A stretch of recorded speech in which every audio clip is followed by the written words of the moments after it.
ഓരോ മാസവും നിശ്ചിത വരുമാനം ലഭിക്കുക എന്നത് എല്ലാവരെ സംബന്ധിച്ചും വളരെയധികം സന്തോഷമുണ്ടാക്കുന്ന കാര്യമാണ്. വെറുതെ പണം നിങ്ങളെ തേടി വരില്ല എന്നുള്ളത് കൊണ്ട് തന്നെ നിക്ഷേപ മാർഗങ്ങൾ ഇതിനുവേണ്ടി സ്വീകരിക്കേണ്ടതാണ്. ജോലിയില്ലായ്മ, വിരമിക്കൽ തുടങ്ങിയ പ്രതിസന്ധികളെ ഇതുമൂലം മനുഷ്യന് മറികടക്കാൻ സാധിക്കും. സാമൂഹ്യ ജീവി ആയതുകൊണ്ട് തന്നെ നമുക്കെല്ലാം എപ്പോഴും പണം ജീവിതത്തിന് അത്യാവശ്യമാണ്. സ്ഥിര വരുമാനത്തിനായി എല്ലാവരും ആശ്രയിക്കുന്ന ഒന്നാണ് പബ്ലിക് പ്രൊവിഡന്റ് ഫണ്ട്. പലപ്പോഴും വിരമിക്കൽ സമ്പാദ്യം വൈവിധ്യവൽക്കരിക്കുന്നതിനാണ് ഇത് ഉപയോഗിക്കുന്നത്. വിപണിയുമായി ബന്ധമില്ലാത്തതും സ്ഥിര പലിശ നിരക്കുള്ളതുമായ ഒരു ചെറിയ സമ്പാദ്യ പദ്ധതി ആയതുകൊണ്ട് തന്നെ ഇത് വിരമിക്കൽ സമ്പാദ്യത്തിന് ദീർഘകാല സ്ഥിരത നൽകും. നിക്ഷേപകർക്ക് അവരുടെ വിരമിക്കൽ പോർട്ട്ഫോളിയോ ഏകീകരിക്കുന്നതിന് മാർക്കറ്റ് ലിങ്ക്ഡ് നിക്ഷേപ ഓപ്ഷനുകളുമായി ഇത് ഒരുമിപ്പിക്കാൻ കഴിയും. ഒരു ദീർഘകാല നിക്ഷേപ ഓപ്ഷനായി ഉപയോഗിക്കുകയാണെങ്കിൽ ഒരു PPF നിക്ഷേപം നികുതിരഹിതമായ വിരമിക്കൽ സമ്പാദ്യം സൃഷ്ടിക്കുക മാത്രമല്ല, നികുതിരഹിതമായ ഒരു ജീവിതകാല വരുമാനം നേടാനുള്ള ഒരു ഓപ്ഷനും നൽകുന്നുണ്ട്.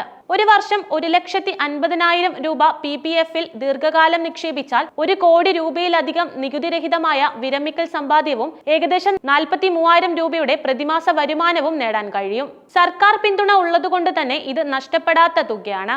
എങ്ങനെ ഇത് സാധ്യമാകുമെന്ന് നോക്കാം. വിരമിക്കൽ ആസൂത്രണത്തിനായി PPF നിക്ഷേപം മികച്ചതാണ്. PPF വാർഷികമായി 7.1% പലിശ നിരക്ക് ഉപഭോക്താക്കൾക്ക് വാഗ്ദാനം ചെയ്യുന്നു.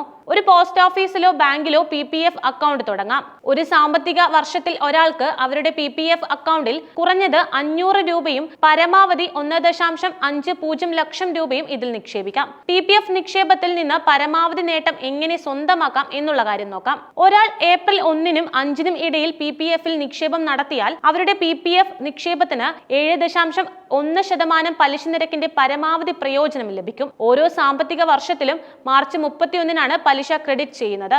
PPF-ന്റെ നികുതിരഹിത സമ്പാദ്യം എങ്ങനെയാണെന്ന് നോക്കാം. ഒരു സാമ്പത്തിക വർഷത്തിൽ 1.50 ലക്ഷം രൂപ വരെയുള്ള നിക്ഷേപങ്ങൾക്കും നേടിയ പലിശയ്ക്കും വിരമിക്കൽ സമ്പാദ്യത്തിനും PPF-ൽ നികുതിയില്ല. PPF-ന് 15 വർഷത്തെ മെച്യൂരിറ്റി കാലയളവുണ്ട്. 15 വർഷത്തിന് ശേഷം ഒരു അക്കൗണ്ട് ഉടമയ്ക്ക് തുക പിൻവലിക്കുകയോ നിക്ഷേപം കൂടാതെ അല്ലെങ്കിൽ നിക്ഷേപത്തോടെ 5 വർഷത്തെ ബ്ലോക്കുകളായി അക്കൗണ്ട് ദീർഘിപ്പിക്കുകയോ ചെയ്യാം. വിപുലീകൃതമായ കാലയളവിലെ PPF പിൻവലിക്കൽ നിയമം ഇങ്ങനെയാണ്. വിപുലീകരണ കാലയളവിൽ ഒരു അക്കൗണ്ട് ഉടമയ്ക്ക് ഓരോ സാമ്പത്തിക വർഷത്തിലും ഒരു പിൻവലിക്കൽ നടത്താം. അത് 5 വർഷത്തെ ബ്ലോക്കിലെ മെച്യൂരിറ്റി സമയത്തെ ബാലൻസ് ക്രെഡിറ്റിന്റെ പരമാവധി 60% വരെയായിരിക്കും. നികുതിരഹിതമായ സമ്പാദ്യം, ജീവിതകാലം മുഴുവൻ പ്രതിമാസ വരുമാനം എന്നീ PPF-ൽ നിന്ന് എങ്ങനെ നേടാം എന്നുള്ള കാര്യം നോക്കാം. ഉദാഹരണമായി മനോജ് എന്ന ഒരാൾ 31 വർഷത്തേക്ക് പ്രതിവർഷം 1.50 ലക്ഷം രൂപ നിക്ഷേപം നടത്തുന്നുണ്ട്.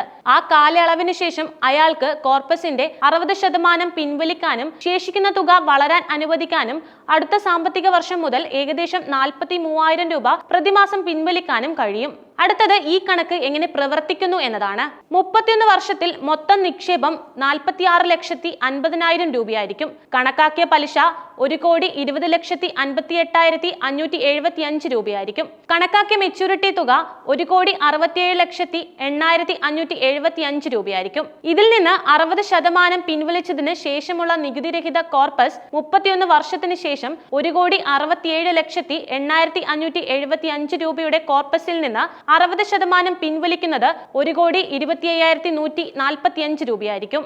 പിൻവലിക്കലിന് ശേഷം ശേഷിക്കുന്ന തുക 66,83,430 രൂപയായിരിക്കും. ഒരു സാമ്പത്തിക വർഷത്തേക്കുള്ള പിൻവലിക്കൽ പരിധി പൂർത്തിയാക്കിയതിനാൽ പിന്നീട് പണം പിൻവലിക്കാൻ കഴിയില്ല. പക്ഷേ ശേഷിക്കുന്ന കോർപ്പസിന് 7.1% പലിശ ലഭിക്കും. 15 വർഷത്തെ ലോക്കിംഗ് പീരീഡ് ഉള്ളതുകൊണ്ട് തന്നെ അനാവശ്യ കാര്യങ്ങൾക്ക് ഇതിൽ നിന്നും പണം പെട്ടെന്ന് പിൻവലിക്കാൻ കഴിയില്ല.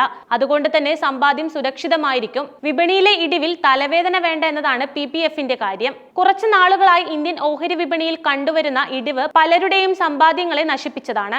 അതുകൊണ്ട് തന്നെ നിക്ഷേപങ്ങൾ ഡൈവേഴ്സിഫൈ ചെയ്യുന്നത് വളരെ ഉപകാരപ്രദമായ ഒരു കാര്യമാണ്. റിസ്ക് എടുത്ത് ഒരു നിക്ഷേപം ഇടുന്നതിനോടൊപ്പം തന്നെ റിസ്ക് ഇല്ലാത്ത നിക്ഷേപങ്ങളും പ്രോത്സാഹിപ്പിക്കേണ്ടതുണ്ട്. ഷെയർ മാർക്കറ്റിലും മറ്റും പണം നിക്ഷേപിക്കുന്നവർ അതോടൊപ്പം തന്നെ ഫിക്സഡ് ഡെപ്പോസിറ്റും PPF-ഉം ആരംഭിക്കുന്നത് ഗുണകരമാണ്. ശ്രദ്ധിക്കുക, PPF സർക്കാർ പിന്തുണയുള്ള നിക്ഷേപമാണ്. എങ്കിലും നിങ്ങളുടെ സാമ്പത്തിക സ്ഥിതി വിലയിരുത്തി വിദഗ്ധരുമായി ആലോചിച്ച് മികച്ച തീരുമാനമെടുക്കുക.